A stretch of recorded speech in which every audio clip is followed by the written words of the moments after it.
Maths news syllabus channel நேயர்கள் அனைவருக்கும் வணக்கம். பிஜிடிஆர்பி மேத்தமெட்டிக்ஸ் எக்ஸாமில் வரக்கூடிய நியூமெரிக்கல் அனாலிசிஸ் சாப்டர்லேருந்து தொடர்ந்து நிறைய வீடியோஸ் கொடுத்துட்டு வரோம். பிளேலிஸ்ட்டில் இருக்குது, மொத்தமும் சேவ் பண்ணி வச்சுருக்கோம், போய் பார்த்துட்டு வந்துடுங்க. என்ன தான் வீடியோஸ் பார்த்தாலுமே ஃபுல் செட் மெட்டீரியல் கையில் இருந்தால் தான் அதுக்கு தகுந்த நேரத்தை நம்ம ஒதுக்கி படிக்க தோணும். ஸோ ஃபுல் செட் மெட்டீரியல் வாங்கிக்கோங்க, டைம் வேஸ்ட் பண்ணாமல் நல்லா படிங்க. விரைவில் பணியில் அமரணுன்ட்டு இறைவனை வேண்டிக்கிறேன்.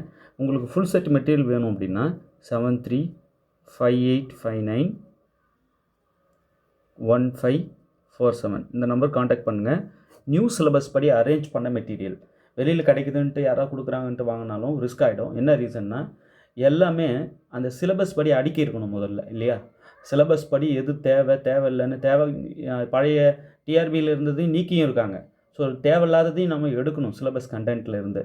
அந்த மாதிரி எடுத்தும் சேர்க்க வேண்டியது சேர்த்தும் நல்லா பின் பண்ணி பைண்ட் பண்ணி ஒரு மூட்டை சைஸ்க்கு அப்படியே ரெடி பண்ணியிருக்கோம். பக்காவாக அப்படியே வீட்டுக்கு வந்து இறங்கும். அது நாங்கள் அனுப்புகிற எல்லாத்தையுமே நீங்கள் படிக்கணும். இன்கேஸ் வெளியில் லாஸ்ட் இயர் படித்த மெட்டீரியல் யாராவது தராங்கன்னு வச்சுக்கோங்க, நான் பழைய மெட்டீரியல் வச்சுருக்கேன் அதை படிக்கிறேன்னா தேவையில்லாத பார்ட் நிறையா படிக்க வேண்டியிருந்து படிப்பீங்க. ரெண்டாவது, நிறையா படிக்க வேண்டிய பார்ட் உங்கள்கிட்ட இல்லாமலும் இருக்கலாம். ஸோ இவ்வளோ வேலை இருக்குது. ஸோ பழைய மெட்டீரியல்ஸ் கிடைக்குதுன்றதுனால அதையே வச்சு படிச்சுட்டு இருந்தாலும் ரிஸ்க்கும் இருக்குது. ஸோ நீங்கள் ஃபுல் செட்டு இப்போ நியூ சிலபஸ் படி அரேஞ்ச் பண்ணி பக்காவாக வச்சுருக்கிற அந்த மெட்டீரியலை வாங்கிக்கோங்க. எந்த பயமும் இல்லாமல் நீட்டாக படிங்க. ஓகே, இப்போ நியூ சிலபஸில் நமக்கு டோபாலஜி சேர்த்துருக்காங்க, கிளாசிக்கல் மெக்கானிக்ஸ் சேர்த்துருக்காங்க, நியூமெரிக்கல் மெத்தட்ஸ் சேர்த்துருக்காங்க. இதெல்லாம் நல்லா மெருகேற்றி கொடுத்து வச்சுருக்கோம். சூப்பராக இருக்கும். அதோடு மட்டும் இல்லாமல் ப்ரீவியஸ் இயர் சால்வ்டு ப்ராப்ளம்ஸ் இருக்கும் இல்லையா, அந்த புக்லெட்ஸ்லாம் அவைலபிளாக இருக்குது. ஏன்னா ப்ரீவியஸ் இயர் ப்ராப்ளம்ஸ் நிறைய பார்க்க உங்களுக்கு நிறைய ஐடியாஸ் வந்து தானாகவே தோணும். அது எனக்கே தெரியும். ஸோ ப்ரீவியஸ் இயர் ப்ராப்ளம்ஸ் எதுவுமே விடாதீங்க, அதை எல்லாமே நாங்கள் அனுப்பி வைப்போம். இதெல்லாம் சால்வ் பண்ணி என்ன ஒரு 5 இயர்ஸ் 6 இயர்ஸ் வந்து லாஸ்ட்டு சால்வ் பண்ணி வச்சுருக்கோம். ஸோ அது எல்லாமே உங்களுக்கு வந்துடும். ரொம்ப பேக்கில் போய் படிக்கணும்னு அவசியம் இல்லை. Full set material theory problem வந்து தனித்தனியாக பிரித்து கொடுக்குறோம் பார்த்தீங்களா, அதை படிச்சிட்டாலே போதும். அவங்க எந்த மாதிரி ஃப்ரேம் பண்ணாலும் ஈஸியாக ஆன்சர் பண்ணிடுவீங்க. ஸோ ஃபுல் செட் மெட்டீரியல் ரொம்ப மஸ்ட்டு. வெளியில் எங்கேயாவது தராங்க அப்படின்னாலும் அதை தயவுசெய்து வாங்காதீங்க. நேராக எனக்கு இந்த நம்பருக்கு கால் பண்ணுங்கள். உங்களுக்கு நியூ சிலபஸ் படி அடுக்கின அந்த மெட்டீரியல் ஃபுல் காம்போ உங்கள் அட்ரஸ்க்கு அனுப்பி வைக்கிறோம். சீக்கிரமாக படிங்க, டைம் வேஸ்ட் பண்ணிடாதீங்க. உங்களுக்கு நல்ல எதிர்காலம் இருக்குது, அதை நீங்கள் தக்க வச்சுக்கோங்க. ஒரு நல்ல வாய்ப்பு இறைவன் கொடுத்துருக்கான், அதை நீங்கள் தக்க வச்சுக்கோங்க. நல்லா பண்ணுங்கள். ஓகே, இப்போ நியூமெரிக்கல் அனாலிசிஸ்லேருந்து இம்பார்ட்டன்ட் ப்ராப்ளம் இது. எவாலுவேட் அப்படின்னு சொல்லிட்டு டெல் ஸ்கொயர் ஆஃப் 2e⁻x அப்படின்னு சொல்லி கொடுத்துருக்காங்க. இப்போ டெல் ஸ்கொயர் ஆஃப் 2e⁻xோட வேல்யூ என்ன, இதோட வேல்யூ என்ன இந்த 4 அப்படின்னு சொல்லிட்டு இப்போ நம்ம கண்டுபிடிக்கணும். ஓகே, நிறைய ஃபார்முலாஸ் இதுக்கு முன்னாடி வீடியோவில் சொல்லியிருக்கேன். அதெல்லாம் தெரிஞ்சிருந்தாலொழியே இப்போ நான் சொல்கிறதெல்லாம் உங்களுக்கு புரியும். அதுக்கு தான் எல்லா வீடியோஸும் பாருங்கள் அப்படின்னு சொல்கிறது. ஒரு வீடியோ கூட மிஸ் பண்ணாமல் பார்க்கணும் அப்படின்னா நம்ம சேனலை சப்ஸ்கிரைப் பண்ணி வச்சுக்கோங்க. ரெகுலராக வாட்ச் பண்ணுங்கள். டெய்லி மார்னிங் ஈவினிங் வீடியோ தட்டி விட்டுகிட்டே இருக்க போகிறேன். இன்னும் கிட்டக்க கடைசி மந்த்து பார்த்தீங்கன்னா வர ஃப்ளோ வேறு மாதிரி இருக்கும். அந்த ஃப்ளோவில் வர்றது நீங்கள் இப்போ அப்படியே வாங்க வேறு லெவலில் சப்ஜெக்ட் டெப்த் ஆகிடுவீங்க. ரொம்ப யூஸ்ஃபுல்லாக இருக்கும். ஓகே, சரிங்க. இப்போ நான் கொடுக்குற வீடியோஸ் வருது, பார்த்துட்டே வரீங்க. இன்னும் நீங்கள் பார்க்காதது நிறையா இருக்கும்ல, அதுதான் ஃபுல் செட்டு ஸ்டடி மெட்டீரியலில் இருக்குது. அது மெட்டீரியல் கையில் இல்லாத வழிய இது சரியான போட்டியாக இருக்காது. ஃபுல் செட் மெட்டீரியல் வாங்கிக்கோங்க, பெரிய யூஸ்ஃபுல்லாக இருக்கும். ஓகே, இப்போ இங்கே பாருங்கள், டெல் ஸ்கொயர் 2e⁻x. ஓகே, இதுதான் கொடுக்கப்பட்டது. இதை நான் என்ன செய்கிறேன், டெல் ஸ்கொயரை del into del of 2e⁻x இப்படி பிரிச்சுக்கிறேன். ஓகே, தாராளமாக பிரிக்கலாம். இப்போ டெல் ஆஃப் 2e⁻x நான் கண்டுபிடிக்கணும். இந்த டெல் அப்படியே தான் இருக்குது. இந்த டெல்லிருந்து உள்ள 2வை வெளியே எடுத்துடலாம் இல்லையா? ஏன் எடுத்துடலாம் பாருங்கள், டெல் ஆஃப் cf(x) ஃபங்க்ஷன் எதுனா இருக்கட்டும், இந்த கான்ஸ்டன்ட் இருந்தால் அதை வெளியே எடுத்துகிட்டு c del f(x) இப்படி எழுதிக்கலாம் இந்த ரூல் படி. ஓகே, இதை கொடுத்துருக்கோம், ஸ்டடி மெட்டீரியலும் கொடுத்துருக்கோம், வீடியோவும் கொடுத்துட்டேன், நிறைய ஃபார்முலாஸ் வீடியோ. ஸோ அதுபடி தான் நான் என்ன செய்கிறேன், ஃபஸ்ட்டு இதில் இந்த டெல்லை ஆப்ரேட் பண்ணுறதுக்கு முன்னாடி 2 கான்ஸ்டன்ட்டை வெளியே எடுத்துட்டேன். ஓகே, சரி. இப்போ டெல் ஆஃப் e⁻f(x) என்ன, பொதுவாகவே டெல் ஆஃப் f(x) என்ன அப்படின்னா f(x + h - f(x). ஸோ இது ஒரு ரூல், இதையும் மைண்டில் ஃபிக்ஸ் பண்ணிக்கணும். ஃபார்வர்ட் டிஃபரன்ஸ் டெல்லுன்னா இங்கே ஃபார்வர்ட் டிஃபரன்ஸ். ஓகே, சரி f of x del of f of எக்ஸை f of x plus h minus f of எக்ஸ்னு எழுதிக்கலாம். திரும்ப திரும்ப டெய்லி ரிப்பீட்டடாக படிக்கணும். அந்த ரிப்பீட்டடாக படிக்கிற புக்லேட் உங்கள் கையில் இருக்கணும் இல்லையா? நீங்கள் இங்கேருந்து அப்படியே வீடியோ பாஸ் பண்ணிட்டு எழுதுனீங்கன்னா, எழுதுறதுக்குனே நேரம் ஒதுக்கிட்டிங்கன்னா எப்போ படிப்பீங்க? இப்போ இருக்கிற நேரம் பூரா கையில் மெட்டீரியலை வச்சுக்கணும் 10 வாட்டி படிக்கிறதுக்கு தான் இருக்குது. வேறு எதுக்கு ஸ்பெண்ட் பண்ணாலும் அது ரிஸ்க் ஆகிடும், டைம் போயிடும். நல்ல போட்டியாளர்கள் இருக்காங்க, அவங்களெல்லாம் ஓவர்டேக் பண்ணணும். படிக்கிறது மட்டும்தான் உங்கள் டார்கெட்டாக இருக்கணும். எழுதி எழுதி பார்க்கணும். ஓகே சரிங்க. இப்போது இந்த டெல் அப்படியே இருக்கட்டும், இந்த 2வும் அப்படியே இருக்கட்டும். இப்போ del of e power x எப்படி எழுதலாம்? இதுபடி எஃப் ஆஃப் அந்த எக்ஸோட ஹெச் ஆட் ஆகுது, அவ்வளோதான் ஃபஸ்ட்டு டேர்மில். இதுதான் f of x. E power x தான் எஃப் ஆஃப் எக்ஸு. அப்போ e power x plus h minus e power x. இப்போ எஃப் ஆஃப் எக்ஸ்ன்றது அந்த இ பவர் எக்ஸ் தான், வேறு ஒன்றும் இல்லை. இது இப்போ வந்து டெல் அப்ளை பண்ணிட்டேன் இஎக்ஸ்க்கு, அதாவது ஃபங்க்ஷனுக்கு. எக்ஸோட அந்த ஹெச் ஆடாது, அவ்வளோதான். மைனஸ் எஃப் ஆஃப் எக்ஸ், இதுதான் எஃப் ஆஃப் எக்ஸ். ஓகே இப்போது நான் என்ன செய்கிறேன், இந்த டெல் அப்படியே இருக்கட்டும், இந்த 2 அப்படியே இருக்கட்டும். இதை நான் ஸ்ப்ளிட் பண்ணுறேன். இ பவர் எக்ஸ் ப்ளஸ் ஹெச் இருக்கு இல்லையா, அதை e power X e power H இப்படி பிரிக்கிறேன். Minus e power x. Okay இதை அப்படி ஸ்ப்ளிட் பண்ணிக்கலாம் இல்லையா? சரி, இப்போ இ பவர் எக்ஸை வந்து காமன் அவுட் பண்ணுறேன். உள்ளேருந்து ஒரு காமனாக ஒரு இ பவர் எக்ஸை வெளியே எடுக்கிறேன். அப்போது del of 2 e power x into e power h minus 1 ஆகிடும் இல்லைங்களா? இப்போ இ பவர் எக்ஸ் நான் வெளியே எடுத்ததுனால இந்த 2வும் இ பவர் ஹெச் மைனஸ் 1ம் வந்து நமக்கு கான்ஸ்டன்ட் மாதிரி ட்ரீட் பண்ணிக்கலாம். இதை அப்படியே மொத்தமாக டெல்லை விட்டு இப்போ வெளியே எடுக்கலாம் இந்த ரூல் படி. ஓகே, ஏன்னா இன்னொரு டெல் நான் அப்ளை பண்ணி ஆகணும். ஸோ இதை நான் வெளியே எடுக்கிறேன். 2 இ பவர் ஹெச் மைனஸ் 1, இது மொத்தமும் கான்ஸ்டண்ட்டாக அப்படியே வெளியே வருது. மிச்சம் டெல் இ பவர் எக்ஸ். ஓகே, இது ஃபுல்லாக சியாக கன்சிடர் பண்ணி நான் மொத்தமாக வெளியே எடுத்துறேன் டெல்லை விட்டு. இன்னொரு டெல் அப்ளை பண்ணுறேன். ஓகே, இப்போது இந்த 2 into e power h minus 1 இது அப்படியே இருக்கட்டும். மீண்டும் del of f of x என்ன? F of x plus h minus f of x இல்லையா? அதுபடி இங்கே எழுதுகிறேன். E power x plus h minus e power x. Okay, மீண்டும் அப்ளை பண்ணியிருக்கேன். டெல்லு எடுத்துட்டோம் பாருங்கள். எப்போ அப்ளை ஆச்சோ உடனே டெல்லு ரிமூவ் ஆகுது. அடுத்தது மீண்டும் நீங்கள் டெல் போட்டீங்கன்னா திரும்ப திரும்ப அப்ளை பண்ணணும். இங்கே 2 தடவை தான் இருக்குது இல்லையா? இப்போது இந்த 2 இ பவர் ஹெச் மைனஸ் 1 இதை அப்படியே வச்சுக்கிறேன். இப்போ இதிலிருந்து இதை நான் இப்படி ஸ்ப்ளிட் பண்ணுறேன். இ power X e power h minus e power X இப்படி எடுத்துடலாம் இல்லையா?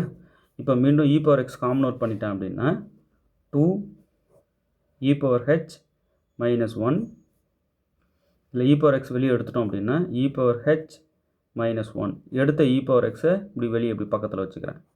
ஓகே, இப்போ இது 2 வாட்டி வந்துடுச்சு இல்லைங்களா? அப்போது 2 into e power h minus 1 whole square. இங்கே பவர் 1 இருக்குது. ஸோ நம்ம x into x x square மாதிரி இதுதான் எக்ஸு. அதை e power h minus 1 whole ஸ்கொயர்னு எழுதிட்டு இ பவர் எக்ஸ். ஸோ இப்படி வந்து நிற்குது. 2 டெல்லும் அப்ளை பண்ணால் நிதானமாக செய்கிறோம். எந்த ஃபங்க்ஷன் வேணாலும் கொடுப்பாங்க, எப்படி வேணாலும் கொடுப்பாங்க. ஸோ இப்போ இதில் பார்த்தீங்கன்னா எது கரெக்டாக ஷூட் ஆகுது பாருங்கள். E power h minus 1 whole square வருது, முன்னாடி 2 இருக்குது, இங்கே கொடுத்த 2 அது அப்படியே வெளியே வந்துடுச்சு பாருங்கள். அப்போ இங்கே பார்த்தீங்கன்னா e power h minus 1 whole square e x இருக்குது, 2 இருக்குது, ஆனால் முன்னாடி 2 தான் இருக்கணும் இல்லையா? அப்போது ஆப்ஷன் ஏ. ஓகே, நல்லா புரிஞ்சிருக்கும்னு நினைக்கிறேன். நல்லா மைண்டில் வச்சுக்கோங்க. சிம்பிள் ஆப்ரேட்டர்ஸ் தான் அப்ளை பண்ணுறேன். எந்த கன்ஃபியூஷனும் இல்லாமல் நிதானமாக பார்த்தா போதும், வேறு ஒன்றும் இல்லை. இப்போ அடுத்தது பாருங்கள். Evaluate del power n a x power n plus b x power n minus 1 இதோட வேல்யூ என்னன்னு கேட்குறாங்க. ஓகே, இப்போ ஃபஸ்ட்டு நான் என்ன செய்கிறேன், இந்த 4 இது அப்படின்னு நம்ம சொல்லணும். ஃபஸ்ட்டு கொடுத்ததை எழுதிக்கிறேன். Del power n a x power n plus b x power n minus 1. Okay, இப்போது அந்த டெல் பவர் என் உள்ளே கொடுக்குறேன். Del power n a x power n first டேர்முக்கும் அடுத்த 2வது டேர்முக்கும் del power n b x power n minus 1. So இந்த del உள்ளே எடுத்து 2க்கும் கொடுத்துட்றேன். ஓகே, இப்போது இந்த கான்ஸ்டன்ட் இது வெளியே எடுத்துடலாம் டெல்லை விட்டு. அப்போ எடுத்துட்டோம்னா del power N X power என் ஓகே, ப்ளஸ் அடுத்தது இங்கே b வெளியே எடுத்துடலாம். del power n x power n minus 1 இப்படி இருக்குது. ஓகே, இப்போது del power n x power n equal to n factorial. இது வந்து del power n x power n equal to n factorial ஒரு ஃபார்முலா இருக்குது. அதே del power n இருக்குது, x power n minus 1 இருந்தது அப்படின்னா 0. ஓகே, இப்போ இங்கே பார்த்தீங்கன்னா இந்த a அப்படியே இருக்கட்டும். del power n x power n வந்து n factorial நம்ம எழுதிக்கலாம் இந்த ஃபார்முலா படி. Okay, plus b into del power n x power n del power n of x power n minus 1. இது ஆஃப் இல்லையா, இது அப்ளை ஆகுது, இது ஒரு ஃபங்க்ஷன் மாதிரி உள்ள அப்ளை ஆகுது, இது ஒரு ஆப்ரேட்டர். ஓகே, இப்போ நம்ம இது ஆப்ரேட் பண்ணி பார்த்தா ஆன்சர் என்ன இதுக்கு 0. இப்போது a n ஃபேக்டோரியல் இது 0 ஆகிடும். இந்த 0 நம்ம விட்டுடலாம். So a n factorial a of இது ஏன்றது கான்ஸ்டன்ட்டு, இதுக்கு ஃபேக்டோரியல் அப்ளை ஆகிடக்கூடாது, அதனால தான் ப்ராக்கெட் போட்டுட்ருக்கேன். Okay, a n factorial. Okay, அங்கே எந்த ஆப்ஷன் பாருங்கள், ஆப்ஷன் பி. ஓகே, நல்லா புரிஞ்சிருக்குன்னு நினைக்கிறேன். சின்ன சின்ன ஆப்ரேட்டர்ஸ் எல்லாத்தையும் எழுதி எழுதி பாருங்கள். இதில் இந்த ஃபார்வர்ட் டிஃப்ரென்ஸ் இருக்கு இல்லையா, அது e-1. பேக்வர்ட் டிஃப்ரென்ஸ் இருக்கு இல்லையா, இது வந்து இதெல்லாம் அடிக்கடி யூஸ் பண்ண போகிறோம். 1 - e power -1. இது ரெண்டுத்தையும் நல்லா மைண்டில் வச்சுக்கோங்க, கேட்டுகிட்டே இருப்பாங்க. இப்போது நம்ம del of f of x இது இருக்கு இல்லையா, del of f of x என்ன, f of x plus h minus f of x, right. அதே backward difference of f of x இருக்கு இல்லையா, அது வந்து f of x minus f of x minus h. அடிக்கடி நான் இதை ரிமைண்ட் பண்ணிகிட்டே இருப்பேன், அப்படியே அசை போட்டுகிட்டே இருக்கணும். ஓகே, நிறைய பேர் என்ன சொன்னாங்கன்னா, சார் உங்கள் வீடியோஸ் அப்படியே ப்ளே பண்ணி விட்டுட்டு அப்படியே என் வேலைகளை செஞ்சிட்ருப்பேன், அந்த தியரி பூரா எனக்கு அழகாக சொல்லி கொடுத்துட்றீங்க, அந்த வீடியோஸ்லாம் எக்கச்சக்கமாக இருக்குது. இந்த நம்பருக்கு மெசேஜ் பண்ணுங்கள், 7358591547. இந்த நம்பருக்கு மெசேஜ் பண்ணுங்கள், உங்களுக்கு அந்த வீடியோ லிஸ்ட்டில் அனுப்புகிறேன். இப்போது ஒரு காம்ப்ளெக்ஸ் அனாலிசிஸ்னு ஒரு பிளேலிஸ்ட்டை அனுப்புகிறேன்னு வைங்க. அதுக்குள்ளே இருக்கிற ஒரு வீடியோ பார்த்துட்டா போதாது, அதுக்குள்ளே 60-70 வீடியோ இருக்கும். அந்த 60-70 வீடியோவும் ஒரு மாடல் ப்ராப்ளம், அதுக்குள்ளே தியரியும் அடின்னு அடித்து வச்சுருப்பேன். பழைய சப்ஸ்கிரைபர்ஸ் எல்லோரும் வேலை வாங்கிட்டு போனாங்க இல்லையா, அவங்களுக்கு தெரியும். அவங்களாம் கொஞ்சம் மற்றவங்களுக்கும் சொல்லுங்கள். அவங்க எங்கேயாவது அதாவது நிறைய வேலைக்கு போகிறவங்க இருக்காங்க. அதுதான் இங்கே இவ்வளோ பொறுமையாக நான் சப்ஜெக்ட் கண்டென்ட்டை கொடுக்கறதுக்கு காரணமே, வேலைக்கு போகிறவங்களுக்கு ஏதாவது உதவியாக இருக்கணும்.